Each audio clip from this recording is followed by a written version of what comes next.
Елиезер. За патот. За вистината. За животот.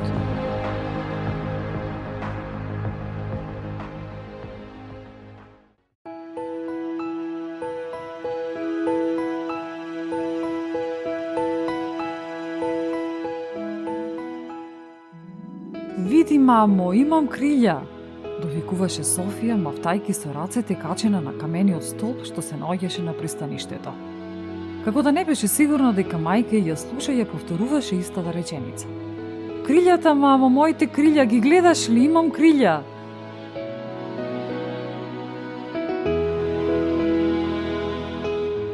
Софија ја имаше најубавата, најпаметната и најмила мајка на светот. Таа и беше се. Својот татко не го познаваше. Во својата мајка гледаше светост. Се што беше убаво на светот беше вгнездено во незината мајка. Ги сакаше игрите, смејата и забавата со неја, иако од непозната причина за неја тие игри беа реткост. Иако дете, многу често си го поставуваше прашањето зошто е тоа така. Сакаше да го поминува времето со најмилото лице, а особено милуваше и се разгалуваше кога ќе го слушнеше своето име. Рано беше да се дефинира значењето и воопшто животот како поим за малата Софија. До тој ден за Софија постоеше убавото, а другата страна и беше непозната.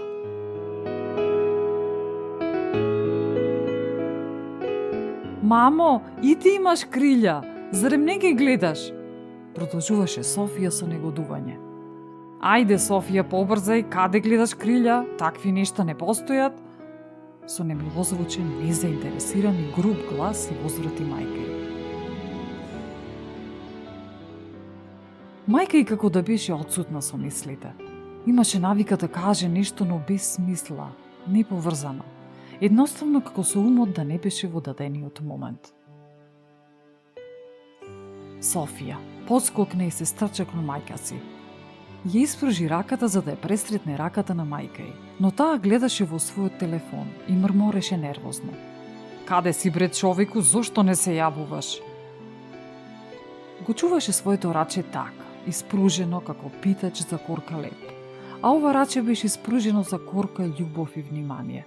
Мајка ѝ, цверејки се во телефонот, продолжи да оди. Софија остана назад, со очи како гледало во кој се гледаше очајот, разочарувањето и болката. А таа болка немаше кој да ја види.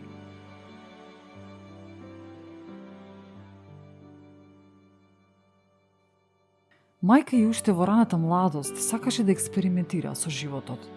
Дружењето, поминувањето на времето со различни мажи беше предизвик. Се гордееше со тоа дека секоја вечер примамуваше друго момче. Незината убавина ја одеше во прилог, па затоа немаше никакви проблеми при заведувањето на мажите. Тоа беше незин стил. Но меѓу сите тие мажи постоеше еден, кој не беше како и сите други. Тој ја остави впечаток на маж од соништата. Неколку пати се обидуваше да го придобие и на крај успеа. Тој беше оженет. Но тој факт неа не и пречеше. Времето поминуваше, а тие двајца се среќаваа тајно. Тоа премина во навика која траеше околу година дена. Една ноќ, како и секоја друга, се сретна на вообичаеното место. Таа потајно се надеваше дека еден ден тој можеби ќе ја остави својата сопруга. Се заљуби во него. Таа последна ноќ тој соопшти дека никогаш повеќе нема да се видат. Тој се одсели од градот. Плод од таа љубовна врска е Софија. Го продолжи својот авантуристички живот и покрај тоа што имаше својата мала ќеркичка. Секојдневие беше за неја да излекува во доцните вечерни часови, да доаѓа дома со различни мажи. Лесно ја убедува и во секој од нив гледаше потенцијална љубов. Ало, каде си? Зошто не ми се јавуваш? Дали знаеш само колку време те чекам за да ме заборави? Вознемирено зборуваше мајка и на Софија по телефон. Те барам веќе неколку дена, од тебе ни трага ни глас. Што се договоривме? Софија се гледаше во незината мајка со последна надежда дека ќе го привлече незиното внимание. Но ситуацијата продолжуваше во ист правец. Како рефлекс и доаѓаше да викне. Мамо, мамо! Софија беше такво дете што не сакаше да плаче. Не се жалеше за ништо, не цимолеше. Беше секогаш тивка, скоро и неприметлива во своето смирено присуство. Имаше една интересна случка кога си играше со своите другарчиња. Падна и ја повреди ногата. Таа со раскрававена нога без да заплаче отиде дома, не барајки помош. Телефонскиот разговор продолжуваше со викотници. Мајка и се повеќе го повишуваше тонот на гласот, заборавајќи дека се наоѓа надвор, меѓу луѓе, и над сето тоа дека со неја ја има ќерка си. Меѓу луѓето еден маж и една жена се приближуваа кон нив. Софија ги забележа и одеднаш доби чувство на страв и веднаш се прилепи до мајка ѝ. Таа не беше ни свесна дека ја обзема некој негативно пречувство и така се повеќе ја стегаше ногата. Софија, застани, што правиш? Тргни се, треба да разговарам. Нервозно и се обрати. Двајцата странци се повеќе се доближува и ја поздравија. Добар ден, се извинуваме што ви пречиме, но имаме едно прашање за вас. Од силниот притисок од стегањето што ја го задаваше Софија на мајка си, та конечно изреагира. Софија, па и вие, човек не може да разговара на раат. Возврати таа. Извинете, вие ли сте Наталија Стојменова? Ова вашата ќерка Софија Стојменова? Запраша жената. Да, тоа сме ние. А зошто ве интересира? Со чудење, со некаква ароганција позврати Наталија. Кој сте ви и со какво право ме прашувате? Немам време да одговарам на странци. Ајде, Софија, да си одиме. Ја тргна за рака и тргна да замине. Ние сме од службата за социјална заштита. Ве баравме на повеќе наврати, но сте го смениле местото на живење неколку пати. Ви пративме известување исто така, но не се јавивте на разговор. Започна со објаснување жената. Се извинуваме, но тоа што ќе го направиме денес нема да биде пријатно ни за вас, ни за вашата ќерка, но еве, погледнете, тука пишува се. Продолжи мажот давајќи некој документ. Наталија, без размислување го зеде и им го фрли в лице. Почитувана Стојменова, ова сакаме да биде што побезболно за сите. Затоа, јас ке ви пренесам што пишува во овој документ. Значи вака. Службата за социјална заштита донесе решение врз основа на претходни анализи, дека вие не сте во можност да ја одгледувате вашата ќерка, па затоа одлучи ќерката да ви се одземе.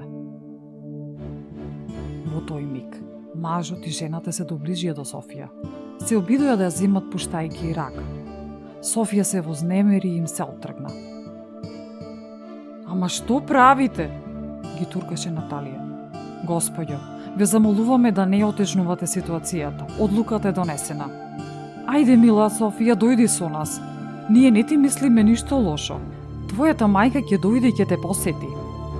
И двајцата ја фатија Софија за двете раце и ја потргнуваа за да оди со нив. Мамо, не ме оставај! Викаше Софија со очи. Наталија, во тој момент, започна да се освестува и да сваќа што всушност се случува. Во еден момент зборуваше на телефон со свој љубовник, а веќе во следниот гледаше како заминува незината ќерка. Незината ќерка некако како да не и беше во прв план изминатите години. Се така поминуваше незабележано незиното растење, незините чувства, незините потреби, незините детски соништа. Важни беа машките зборови, милување. За прв пат ја погледна со толкаво внимание. Ја гледаше право во очи. Софија, борејќи се за да се отпушти од нивните раце, го забележа токму тој долго очекуваниот поглед на внимание од својата мајка. Од секогаш знаела дека ја има најдобрата мајка. Од секогаш верувала во тоа. Само што го чекаше вистинскиот момент. Се сети како да се извлече од нивните раце, обреќајќи се. Чичко, тетко, ке може ли барем да ја гушна мајка ми? И двајцата се погледна и кимнаа дека се согласуваат да го пуштат девојчето. Го пуштија. Софија не трчаше кон мајка ѝ, туку на смирен начин се доближи до неа. Ја погали по косата, ја погледна во очи и рече: "Мамо, јас те сакам." Наталија се стаписа. Софија се врати кај мажот и жената. Замина. Наталија се разбуди како од сон. Долг сонува сон. Тогаш свати дека покрај себе имала најголемата љубов, најголемата добрина, најубавата преградка, најубавата насмевка, најубавите очи. Тогаш вистински ја почувствува љубовта кон своето чедо. За прв пат ги забележа крилјата на Софија. Свати дека имала ангел покрај себе. Ангел кој несебично и давал љубов. А таа не го забележала тој и за возврат не и давала ни трошка внимание, ни трошка љубов. Наталија исправена, здравена, со поглед застрелан во една точка во која веќе не ја гледаше својата ќерка. Го држеше в рака телефонот од кој се слушаа некакви гласови. Ја отвори дланката. Телефонот падна.